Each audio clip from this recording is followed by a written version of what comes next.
मंजिल उन्हीं को मिलती है जिनके सपनों में जान होती है। पंखों से कुछ नहीं होता, हौसलों से उड़ान होती है। सिरसा के 17 साल के युवा निहाल वधवा ने इन पंक्तियों को सच कर दिखाया है। बिना किसी सरकारी कोच और बिना किसी प्रोफेशनल ट्रेनर के सिर्फ YouTube से सीखकर निहाल ने वर्ल्ड आर्म रेसलिंग चैंपियनशिप में कांस्य पदक जीतकर तिरंगा लहराया है। बता दें आपको कि उज्बेकिस्तान की धरती पर अपनी उम्र से 3 गुना बड़े खिलाड़ियों को धूल चटाने वाले इस सुपर बॉय ने न केवल पंजा लड़ाया बल्कि वहां के सिस्टम की तकनीकी खराबी ठीक कर विदेशी मैनेजमेंट का दिल भी जीत लिया। इस गेम का नाम आर्म रेसलिंग है और अब तक मैं बहुत सारी स्टेट से भी जीत चुका हूँ और अब मैं वर्ल्ड कप खेल के आया हूँ उज्बेकिस्तान में। वहाँ मेरी all over the world 3rd position आई है सीनियर मैन 60 kg में। तो इंडिया की परफॉर्मेंस कैसी रही? इंडिया की परफॉर्मेंस वहाँ पे बहुत ज़्यादा अच्छी रही। जैसे वहाँ पे कुछ एथलीट्स जो मेरे साथ गए थे, पूरी टीम गई थी, उसमें एक का गोल्ड आया और भी लोगों के मेडल्स आए हैं और मेरा 3rd पोजीशन आई है। कितने देशों के खिलाड़ी आए थे? 26 कंट्रीज़ के लोग आए थे वहाँ पे। और आप कौन सी वेट कैटेगरी में? 60 kg सीनियर मैन। तो क्या स्पोर्ट्स में आगे क्या मानते हैं, किस तरह का आगे फ्यूचर है और आगे आप क्या करने जा रहे हैं? आगे आर्म रेसलिंग में अभी करियर तो ऐसा कुछ नहीं पता, पर आगे ये गेम आनी चाहिए इंडिया में। बाहर के देशों में बहुत ज़्यादा गेम को वो करते हैं पर इंडिया में कुछ भी नहीं करते। अभी मैं जीत के आया हूँ तो फिर मेरे को यहाँ से कुछ भी नहीं मिला, सरकार की तरफ से कुछ भी मेरे को सपोर्ट कोई नहीं मिली, सब कुछ खुद से किया था। किस तरह तैयारी करते थे आप? पूरी तरह से प्रैक्टिस कैसे करते थे? मेंटली प्रिपेयर कैसे रहते थे? और क्यों सोचा कि इसी गेम में जाना है? वैसे ही बचपन से इस गेम का शौक था कि गली में हम पंजा वगैरह लड़ाते थे, तो फिर मैंने सोचा इस गेम में आगे देखता हूँ, ट्राई करता हूँ, कुछ होता तो फिर हो गया था। और मैंने प्रैक्टिस अपने घर से ही की थी। मेरे पापा को कहा था टेबल बनवा के दो। पहले 1-2 गेम जीत के आया था, फिर मैंने कहा कि टेबल बना के दो। मेरे पापा ने टेबल बनवा के दिया मेरे को, फिर उसी घर पे प्रैक्टिस करता था। तो सरकारी तौर पर कोई प्रैक्टिस का मौका नहीं मिला? नहीं, कोई प्रैक्टिस का मौका नहीं मिला। यहाँ पे कोई कोच भी नहीं मिला था मुझे, खुद से प्रैक्टिस की थी। तो आगे अब क्या सोचा? आगे सोचा कि कोई अच्छा अगर कोच मिलता है बाहर तो फिर उसको भी देखूंगा और इंडिया के लिए गोल्ड लेके आऊँगा अगली बार और ज़्यादा प्रैक्टिस करूँगा। कंपटीशन रहा वहाँ? बहुत अच्छा कंपटीशन रहा, बहुत ज़्यादा बड़े बड़े एथलीट्स आए थे। मैं जूनियर कैटेगरी का था पर मैंने सीनियर में खेला और सीनियर में मैं मेडल लेके आया हूँ। जब आप वहाँ खेलने गए विदेश में तो किस तरह का आपका एक्सपीरियंस रहा? बहुत अच्छा एक्सपीरियंस रहा वहाँ पे किसी के कंप्यूटर के अंदर वर्ल्ड सेक्रेटरी के कंप्यूटर के अंदर एरर आ गया था। वहाँ पे किसी टेक्नीशियन से सोल्व नहीं हो रहा था, तो फिर मैंने सोचा कि मैं उनसे बात करके देखता हूँ। मैंने किसी के थ्रू उनसे बात करी और उनको बोला कि मैं ट्राई करता हूँ। उनको लगा कि मेरे से नहीं हो पाएगा, पर मैंने किया और उनका कंप्यूटर रिपेयर कर दिया और उसके बाद उन्होंने मेरे को उसके लिए गोल्ड मेडल दिया, वर्ल्ड का गोल्ड मेडल। तो ये आर्म रेसलिंग को क्या आप चाहते हैं कि इंडिया में भी प्रमोट मिलना चाहिए? हाँ, आर्म रेसलिंग बाहर के देशों में बहुत ज़्यादा, इंडिया में भी आनी चाहिए। इंडिया के गवर्नमेंट को पता लगना चाहिए इस गेम के बारे में और वो सपोर्ट करे प्लेयर्स को।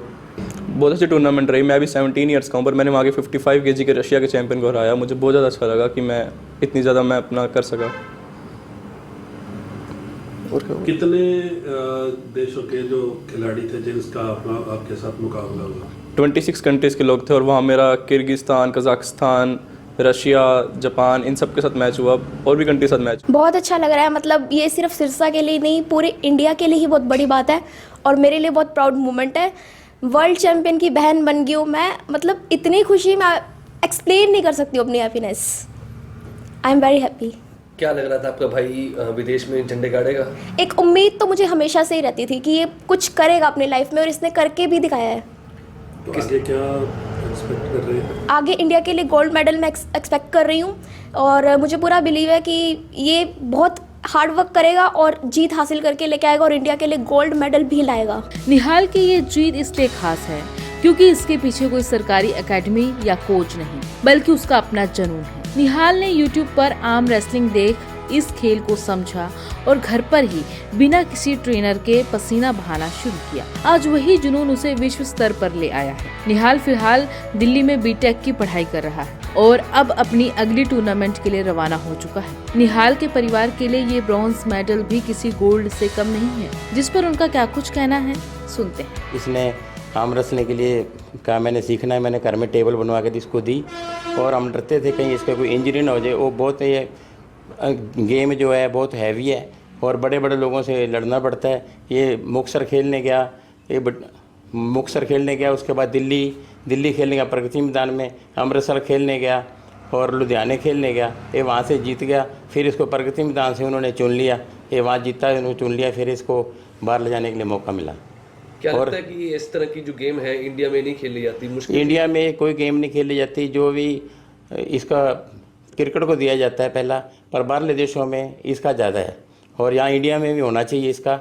और जो भी खर्चा कुछ हमने सारा खर्चा खुद किया, मैं 2.5 लाख रुपए लगे मेरे वहाँ भेजने के इसको, पर मैंने कहा वहाँ इसका पड़ता है ग्रेटर नोएडा में और वहाँ भी इसका जिम है और उसके पैसे भी भरते हैं। मैं किसी पास से ये पीछे न रह जाए और हम पूरी सपोर्ट करते हैं इसको।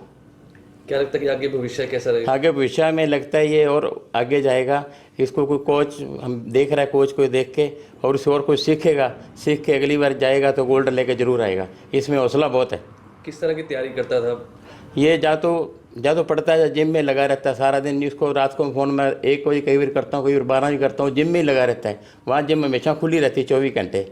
तो हम कहते हैं आराम कर ले, कहता आराम नहीं करना पापा, मैंने बहुत ऊपर लेवल पर जाना है। तो किस तरह की ट्रेनिंग या कोचिंग लेता था? कोचिंग इसकी नहीं थी, कोचिंग खुद से ही करता था। ये इसने खुद से सीखा है।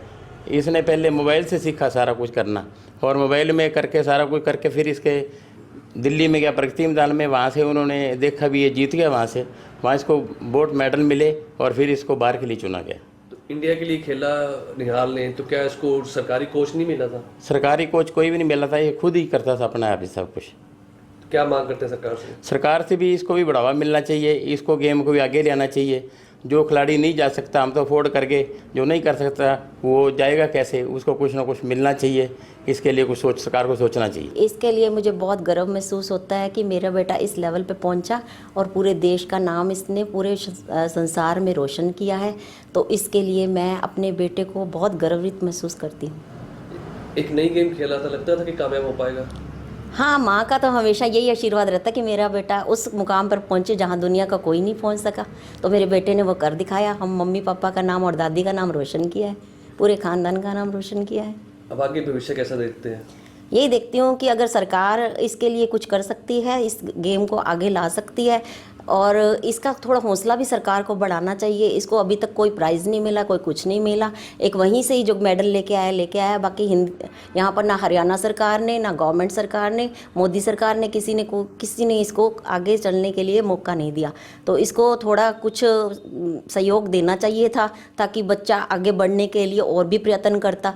तो बच्चों में यही होता है कि अगर उनको छोटा मोटा भी गिफ्ट मिल जाए ना तो आगे बढ़ने की कोशिश करते हैं। तो मैं सरकार से यही कहूँगी कि इस गेम को आगे बढ़ाने की पूरी कोशिश की जाए और बच्चों का हौसला बढ़ाया जाए। हालांकि निहाल को इस बात का मलाल है कि सरकार की ओर से इस खेल को बढ़ावा नहीं मिल रहा है। उसने मांग की है कि अगर सही कोच और सुविधाएं मिले तो वह देश के लिए स्वर्णिम इतिहास रच सकता है। अब पूरे सिरसा को उम्मीद है कि अगली बार निहाल की कलाई का जोर देश की झोली में सोना जरूर डालेगा। सिरसा से सतनाम सिंह, पंजाब केसरी टीवी।